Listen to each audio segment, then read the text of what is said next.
하나님 아버지, 이 새벽에 저희를 불러 주님의 음성을 듣게 하시니 참으로 감사합니다.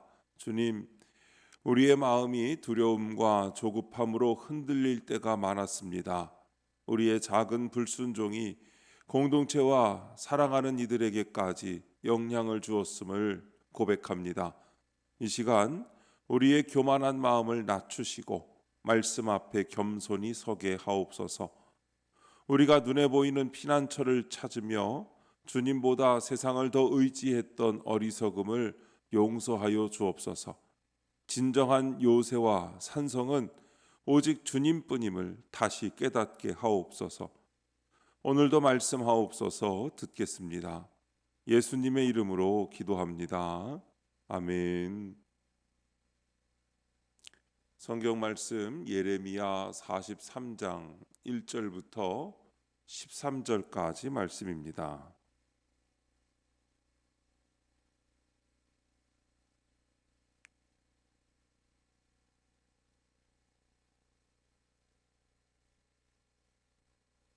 찾으신 말씀을 우리 다 함께 한 목소리로 읽겠습니다. 예레미야가 모든 백성에게 그들의 하나님 여호와의 말씀 곧 그들의 하나님 여호와께서 자기를 보내사 그들에게 이르신 이 모든 말씀을 말하기를 마치니 호사야의 아들 아사랴와 가레야의 아들 요하난과 모든 오만한 자가 예레미야에게 말하기를 네가 거짓을 말하는도다.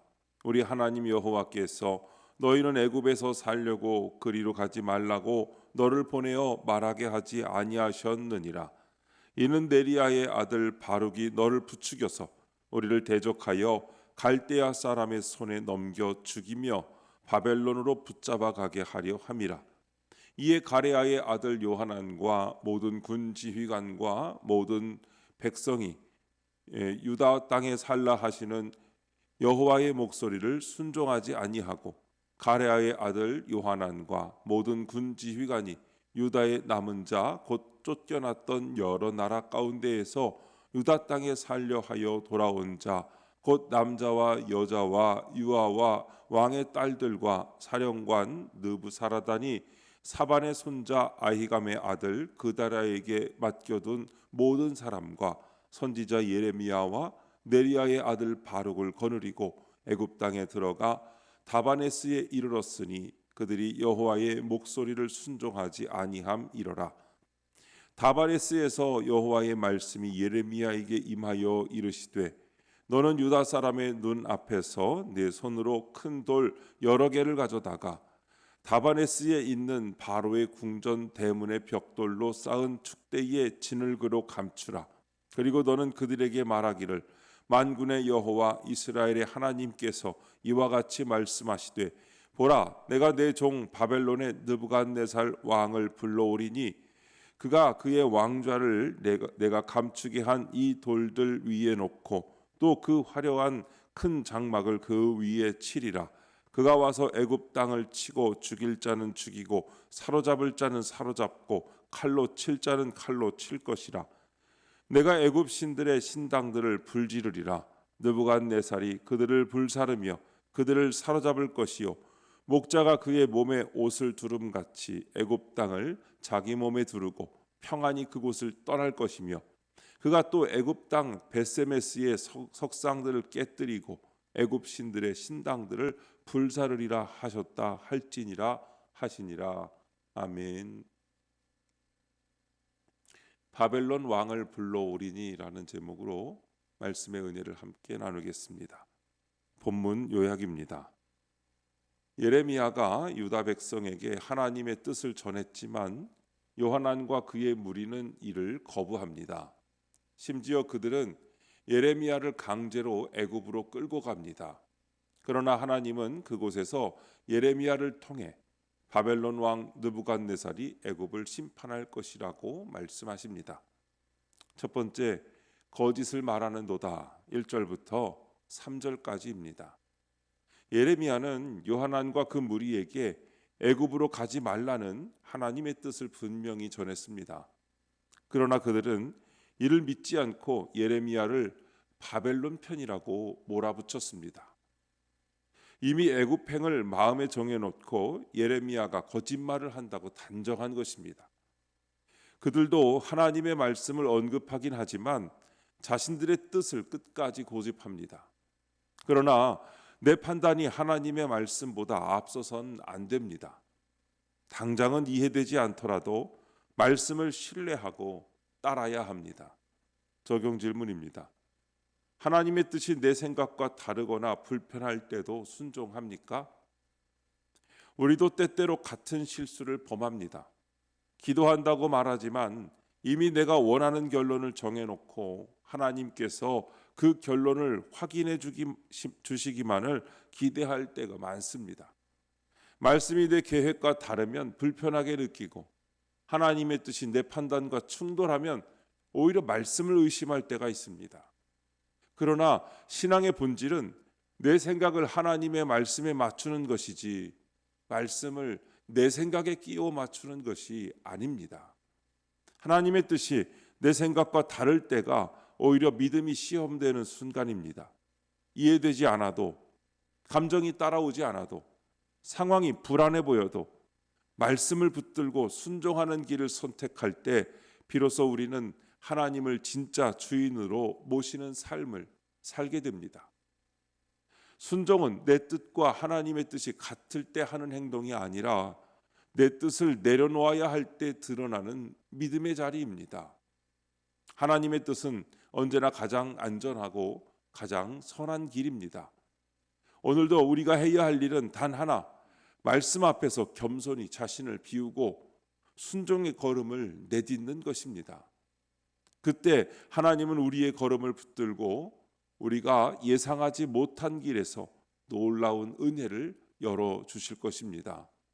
두 번째, 애굽 땅에 들어가 4절부터 7절까지입니다.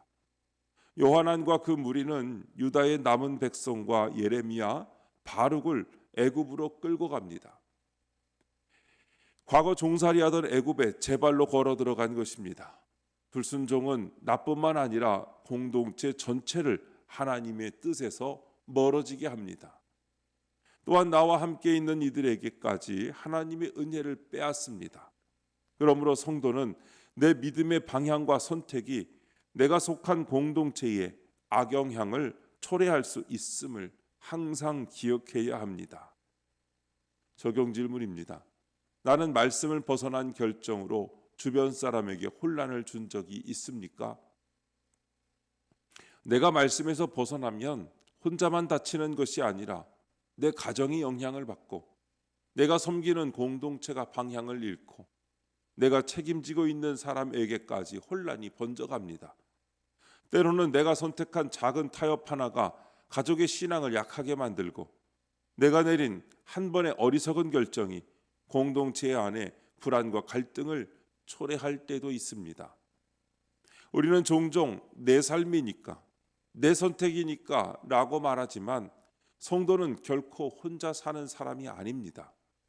하나님이 우리를 공동체로 부르셨기에 내 한 걸음이 주변 사람들에게 영향을 미치지 않을 수가 없습니다. 그러나 감사한 것은 우리가 그 자리에서 돌이키면 하나님은 다시 우리의 걸음을 바로 세워주신다는 것입니다. 불순종은 공동체를 무너뜨리지만 한 사람의 순종은 공동체를 살리고 은혜의 길을 다시 열어갑니다. 오늘 내 발걸음이 어디를 향하고 있는지 돌아보시기 바랍니다. 두려움이 이끄는 길인지 말씀에 순종해 걷는 길인지 살펴봅시다. 그리고 내 한 걸음 한 걸음이 내가 속한 공동체를 생명의 길로 이끄는 순종의 발걸음이 되기를 결단해야 합니다. 하나님께서 우리의 순종을 통해 가정과 교회와 우리의 일터를 회복시켜 주실 줄로 믿습니다. 세 번째, 신당들을 불사르리라 8절부터 13절까지 말씀입니다. 예레미야는 하나님의 지시대로 돌을 숨기고 그 위에 바벨론 왕의 보좌가 세워질 것을 선포합니다. 이는 애굽이 피난처가 아니라 하나님의 심판이 임할 장소임을 보여줍니다. 그리고 실제로 하나님은 바벨론을 도구로 사용하셔서 애굽의 신상과 궁전을 무너뜨리십니다. 하나님 없는 안전은 허울뿐인 안전입니다. 오직 주님만이 우리의 요새이시요 산성이시며 방패이십니다. 적용 질문입니다. 지금 내가 피난처로 삼은 애굽은 누구입니까? 하나님 없이도 안전하다고 착각하는 곳은 어디입니까? 어떤 사람에게는 돈이 애굽입니다. 통장만 돈에 있으면 무슨 일이 생겨도 괜찮아라고 생각하지요. 어떤 사람에게는 사람이 애굽입니다. 능력 있는 사람, 힘 있는 사람과의 관계가 나를 지켜줄 것이라고 믿습니다. 어떤 사람에게는 직장이나 지위가 애굽입니다. 이 자리만 지키면 안전하다고 생각합니다. 어떤 사람에게는 건강이나 능력이 애굽입니다. 나는 아직 젊고 건강하니까 괜찮아라고 생각합니다. 우리는 종종 이 정도면 괜찮겠다, 여기까지는 하나님 없이도 될 것 같다는 마음을 품습니다. 그러나 바로 그 순간이 심판의 자리로 걸어가는 첫걸음입니다. 하나님 없이도 안전하다는 것은 위험한 착각입니다. 이 착각은 우리를 영적으로 둔감하게 만듭니다. 하나님을 찾지 않게 만듭니다. 기도하지 않게 만듭니다. 말씀을 멀리하게 만듭니다. 교만에 빠져들게 합니다. 우리가 선택한 애굽을 내려놓아야 합니다. 하나님 없이도 안전하다는 착각에서 깨어나야 합니다. 애굽의 신전들이 불탔듯이 우리가 의지하는 모든 것들도 한순간에 사라질 수 있습니다. 오늘 우리가 붙들어야 할 피난처는 오직 영원하신 하나님 한 분뿐인 줄로 믿습니다. 오늘도 그 하나님과 동행하며 승리하는 삶이 되시기를 주님의 이름으로 축원드립니다. 기도하겠습니다. 하나님 아버지, 제 뜻을 고집하며 말씀을 거절하는 저희의 교만을 용서해 주옵소서. 주님보다 더 의지하는 것들을 내려놓게 하시고 다시 말씀 앞에 겸손히 서게 하옵소서. 주님만이 저희의 피난처 되심을 믿고 끝까지 말씀에 순종하게 하옵소서. 주님, 이 시간 주님께 기도드리는 성도의 기도 가운데 함께하여 주시옵시고 주님의 세미한 음성을 들려주시며 그 선하신 손길로 붙들어 주시옵소서. 우리 주 예수님의 이름으로 기도드립니다. 아멘.